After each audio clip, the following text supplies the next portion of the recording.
Poin yang kedua, untuk apa Allah buat ada kehidupan? Kenapa kita hidup? Tabarakalladzi juz 29 surat Al-Mulk. Tabarakalladzi biyadihil mulku wa huwa ala kulli syai'in qadir. Alladzi khalaqal mauta, Allah yang menciptakan mati, wal hayata, Allah menciptakan hidup. Allah ciptakan ada kehidupan. Untuk apa?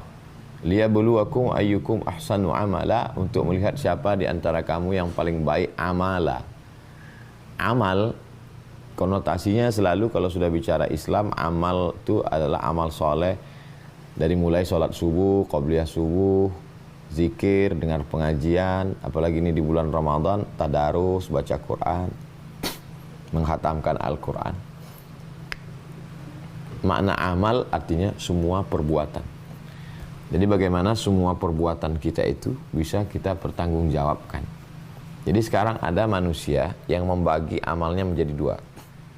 Ketika saya sebagai seorang muslim, nanti saya liburan akan pergi ke Makkah, saya akan umrah, saya akan tawaf, saya akan sa'i, saya akan beribadah, saya akan zikir, saya akan nangis di pintu Ka'bah, saya akan cium Hajar Aswad. Nah, ini namanya amal ibadah. Tapi nanti saya pulang ke kantor, saya akan korupsi, saya akan bohong, saya akan tipu, saya akan markup, saya akan sogok. Yang ini bisa menghapuskan yang ini. Nah, ini ya, kalau bahasa Karl Marx-nya, agama ini opium, agama ini candu.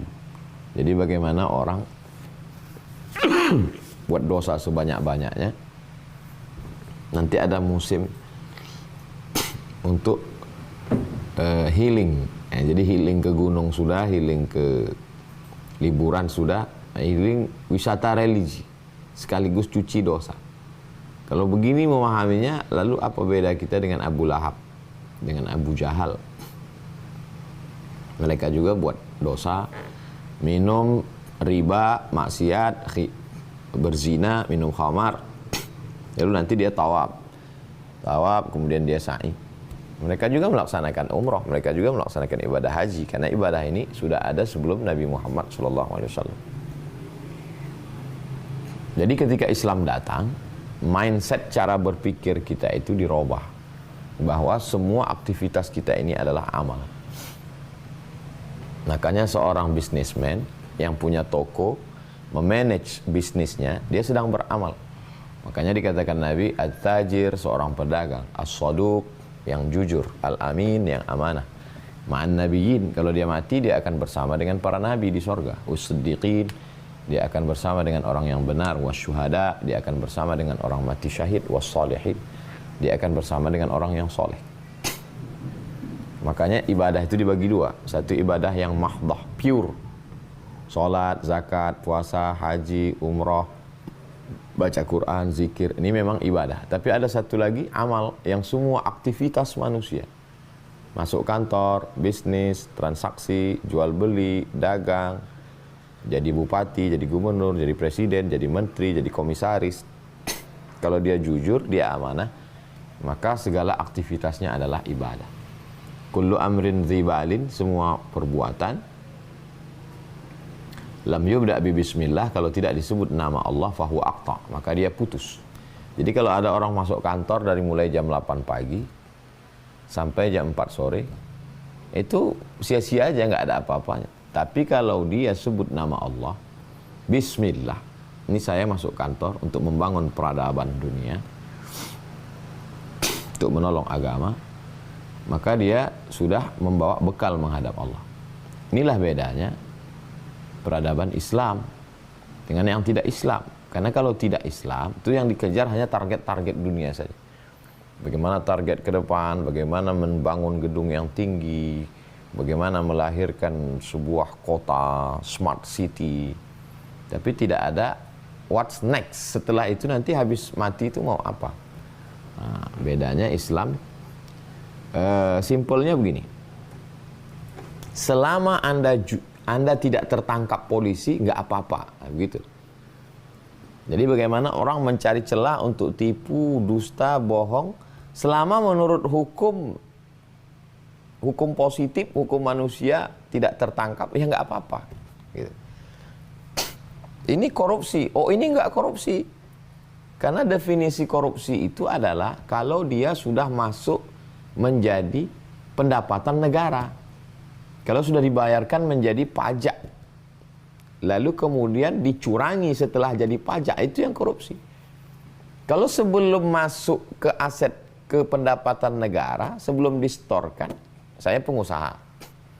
Lalu saya kong kali kong dengan oknum pegawai pajak. Pajak Bapak 1 miliar. Gimana kalau kita atur jadi 500 juta aja? Ya nanti adalah uang terima kasihnya cincai. Itu enggak korupsi. Nah, itulah yang disebut dengan kecurangan. Dalam Islam tidak dilihat permainannya, karena kalau lihat permainan orang amat sangat bisa lihai bermain. Oke, kalau gitu kita buat transaksinya nggak langsung, kita buat melalui aplikasi. Aplikasinya kan bisa diakali. 1000 orang cerdas untuk buat aplikasi smart. Maka ada 1001 yang membuat kecurangan. Islam dididik bahwa di sini kamu mungkin boleh lolos oleh KPK, lolos Dirjen Pajak, lolos dari pengawasan atasan, tapi kamu tidak akan lolos dari pengawasan. Inna alaikum lahafizin, bersama kamu ada malaikat kiraman katibin, malaikat itu mulia dan mencatat. Kamu diawasi oleh Allah, la ta'khudhuhu sinatun wala naum. Dia tidak mengantuk dan tidak tidur. Jadi kalau poin pertama itu kita tahu posisi saya di sini sebagai khalifah. Poin yang kedua, segala aktivitas saya, kehidupan saya itu adalah ibadah. Maka saya mesti beribadah, saya mesti bersemangat.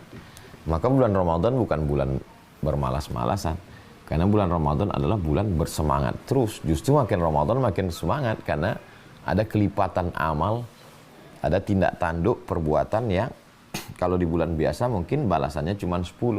Man ja'a bil hasanati falahu asyru amsalihha.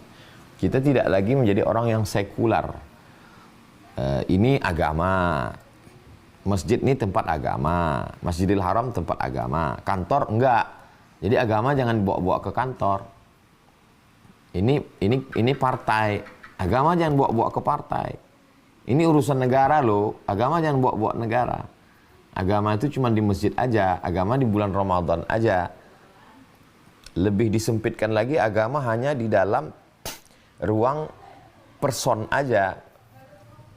Sedangkan Islam mengatur dari mulai A sampai Z. Jadi seorang pemimpin kepala daerah, kalau dia bisa membuat masyarakatnya makmur, dia sedang beribadah. Kalau kepala negara dia bisa buat keadilan, bahwa kalau uang ini tidak bocor, satu person anak negeri ini tanpa bekerja bisa dapat uang 20 juta satu bulan. Itu berita yang viral akhir belakangan ini. Kalau adil. Jadi sesungguhnya tidak ada negara miskin. Jadi anak bangsa ini tidak perlu mencari makan ke negeri orang untuk menjadi, mohon maaf, tidak perlu menjadi kuli. Saya tidak sedang menyindir siapa-siapa. Saya sedang bercerita tentang diri saya ketika jadi mahasiswa dulu sambil kerja. Kata-kata dari jamaah haji itu kasar sekali. Sudah berapa lama kau jadi TKI? TKI itu mulia. Mereka orang yang tidak mau makan harta haram. Mereka bekerja. Tapi kalau adil, kalau setiap pemimpin itu bahwa dia memposisikan dirinya sebagai khalifah, sebagai orang yang diangkat oleh Allah untuk menjaga ketertiban dunia, kemaslahatan, dan dia mengayomi orang. Ditambah lagi dengan posisi hidupnya sebagai semua tindak tanduknya, keputusannya. Kalau dia menjadi anggota legislatif, dia mengeluarkan perda, peraturan daerahnya. Kalau dia sebagai seorang gubernur, mengeluarkan pergubnya. Kalau dia seorang bupati, mengeluarkan perbubnya. Kalau dia seorang presiden, mengeluarkan kepresnya. Untuk kemaslahatan dunia, untuk kebaikan manusia. Maka itu akan lahir sebuah peradaban yang luar biasa.